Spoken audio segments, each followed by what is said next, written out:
नमस्कार दोस्तों, स्वागत है एक बार फिर से आपका हमारे चैनल स्पिरिचुअलिटी एंड नेचर में।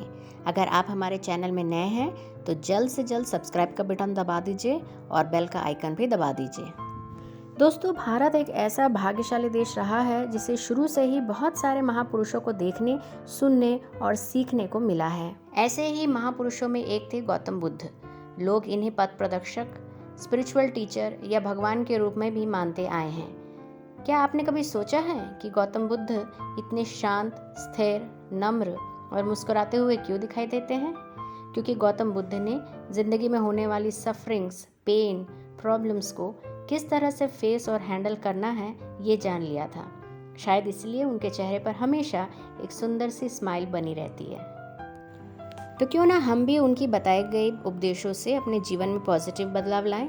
यूँ तो उनकी बहुत सारे उपदेश हैं, लेकिन हम आपके लिए उन बहुत ज़रूरी उपदेशों को लेकर आए हैं जिन्हें बस आपको पढ़ना ही नहीं है बल्कि अपने लाइफ में अपनाना भी है, क्योंकि ये उपदेश आपके जीवन को बदलने की ताकत रखते हैं।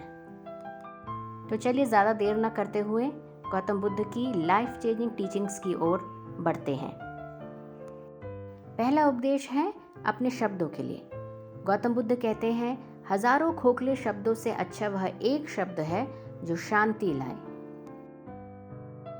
दूसरा उपदेश सत्य के लिए है। बुद्ध कहते हैं, 3 चीजें ज्यादा देर तक नहीं छुप सकती: सूर्य, चंद्रमा और सत्य। तीसरा उपदेश बुरे दोस्तों से बचने के लिए। गौतम बुद्ध कहते हैं, किसी जंगली जानवर की अपेक्षा एक कपटी और दुष्ट मित्र से अधिक डरना चाहिए।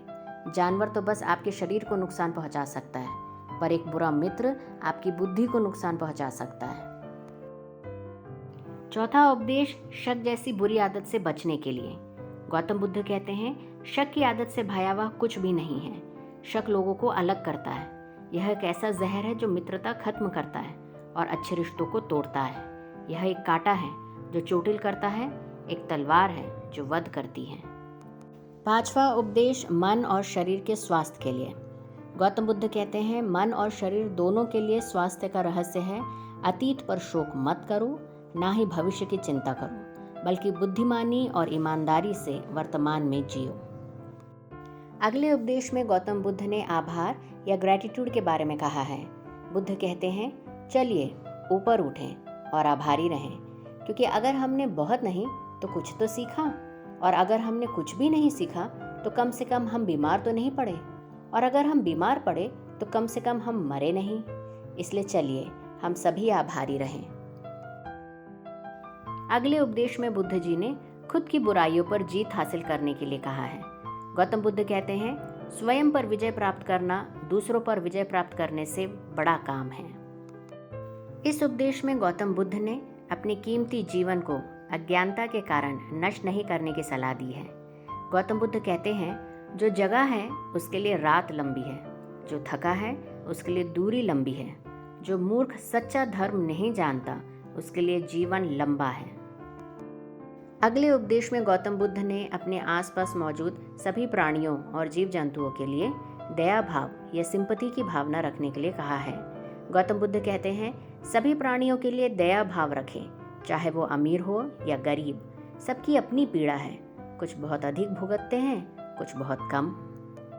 इस उपदेश में गौतम बुद्ध खुश रहने का मंत्र बताते हैं। बुद्ध कहते हैं, खुशी उन तक कभी नहीं आएगी जो उसकी सराहना नहीं करते जो उनके पास पहले से मौजूद है।